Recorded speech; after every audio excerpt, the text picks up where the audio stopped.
YouTube? Welcome back to another video on the channel on Zach Hacked It. This video is going to be different than the rest. It's going to be a tutorial. So I'm going to teach you guys how to make a cool whack-a-mole game. So let's get right into it. So let's get right into the tutorial. So the first thing we're going to need to do is change the main camera's background color to a green grass-like color. So once we have that in, we can run the scene and it's just green, but you may notice I have a mouse. Why do I have a mouse? This is whack-a-mole. We need a hammer. So we need to change the mouse sprite to a hammer. So in order to do that, we are going to need to have a hammer sprite, which I have here, and we're also going to need a mole sprite, so I'll get it to save it for later. But for the hammer, to make it as the mouse, we're going to need to go to Edit, Project Settings, click on the player, and then when you see Default Cursor, you could select the hammer. You could make it whatever you want. I'm making mine a hammer. Because it's whack-a-mole. I don't know why you wouldn't have a hammer. But as you can see, this weird box pops up when we try to have the cursor, and that's because on the hammer the texture type is a sprite and we need to change it to a cursor. So apply that change, and then now when we run it we should have a hammer, and we do. Okay, so now that we have that, we can make it so that we spawn moles. So let's make a script and call it mole spawner. So we could open up the script, and you know what, we're not supposed to have spaces in Unity names, so if you did the same mistake I did, fix it, make it no space. Okay, so we're going to need a couple of variables.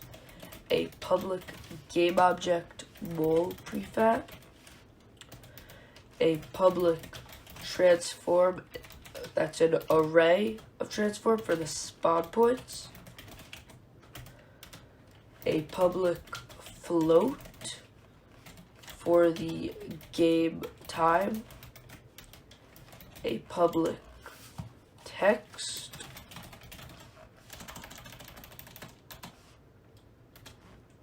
game text. The text should get an error, so what we need to do is do using Unity engine.ui. So the game object mole prefab is the variable of the game object of the mole prefab that we're going to give it a prefab so it could spawn it in. The transform, that's an array, has all the spawn points and it will choose a random spawn point from the array to go to. The game time is a float. It will be the amount of time that the game is, and the game text, as you can probably guess, is going to be text that displays how much longer you have of the game in the time. So we're going to need to make a function called spawn. In it, we're not going to have anything yet, but we're going to call spawn in start. And in update, we are going to make it so that game time minus equals time.delta time. Time.delta time is called for pretty much every second. So if we subtract game time by time.delta time, then every second this will lose 1 point in value. So it will be constantly going down 3, 2, 1, you know, like a timer. And that's what we want. So if game time is less than 1, then game time will equal 0, because we don't want it going under 0. And game text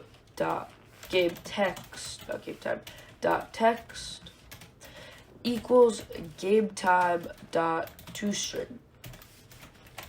Don't forget your parentheses. So what this does is it will set the timer. It will check if game time is, if it gets to 0 or lower, then it will stay at 0, and it will set the text to the value it's at. So now in our spawn function, we will make it so that game object mole equals instantiate, which instantiate is basically another word for spawn. It will instantiate the mul prefab as a game object.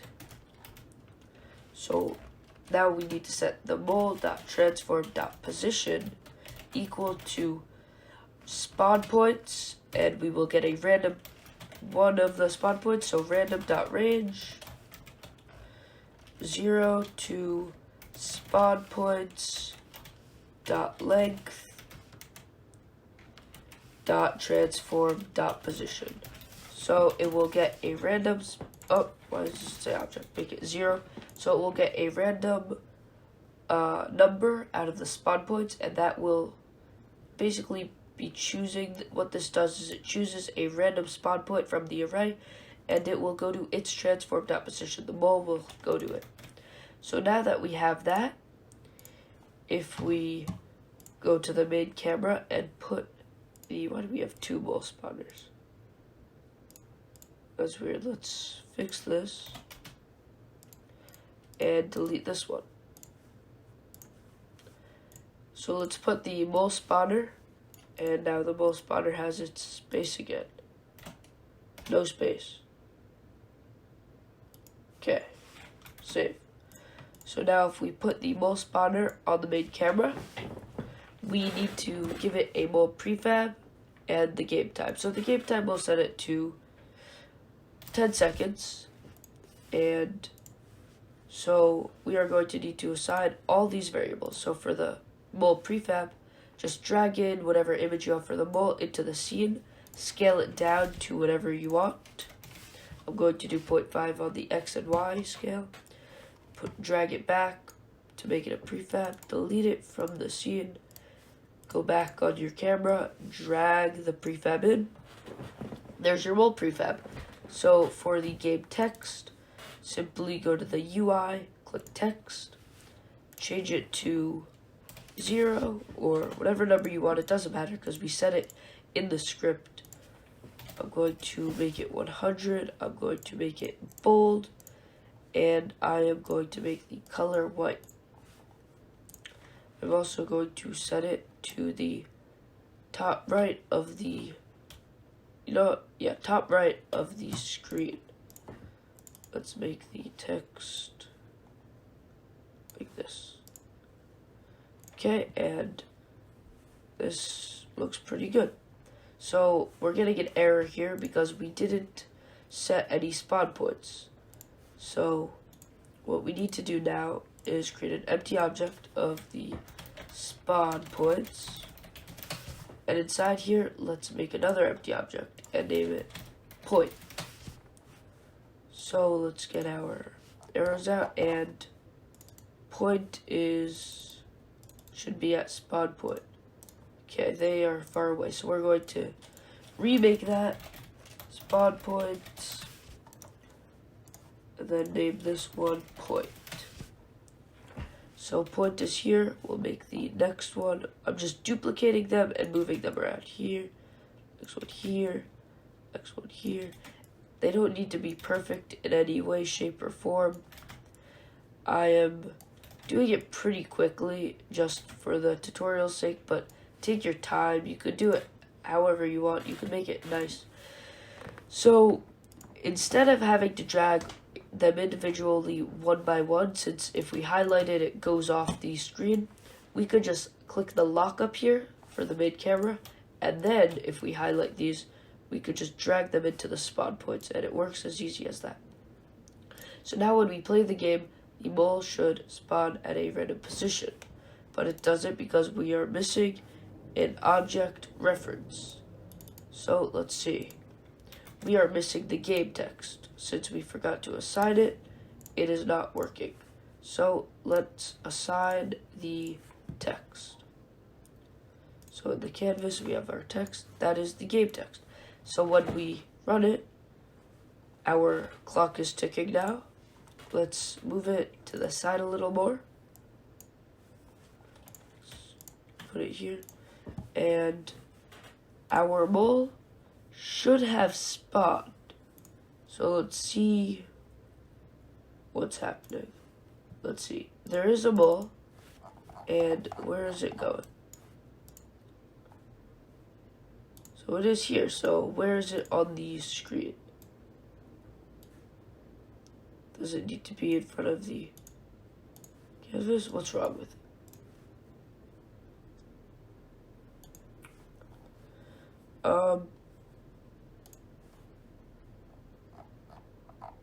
Okay, this is very odd why it's doing this.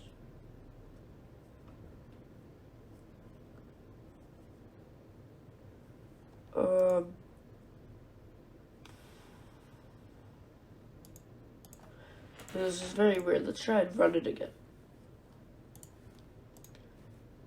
So the mole is spawning.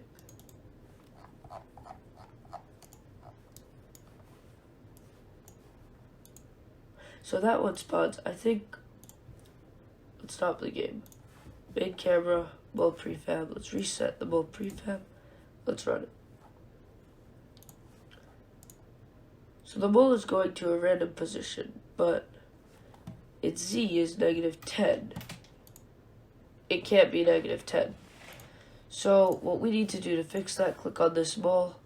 Its Z is not -10, so that tells me there's something wrong with the transform.position of the spawn points. So we go on the spawn points. This is -10. So if we fix that, these aren't -10, and that fixes the error. Now it spawns, and it always spawns in a random position. It should. That was okay. Yeah, always spawns in a random position. Now we need a script so we can destroy the objects. So let's make a new script and call it hammer controller. Make sure not to do a space. So again, we're going to be using the Unity engine.ui. So we're going to need 3 variables this time: public text, score text,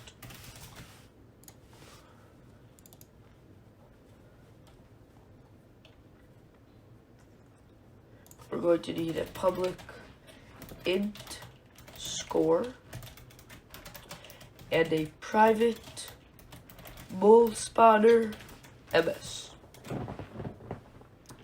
So in the start, we could just set score equals 0 and ms equals get component mole spawner. This will give us access to the mole spawner script and set the score to 0.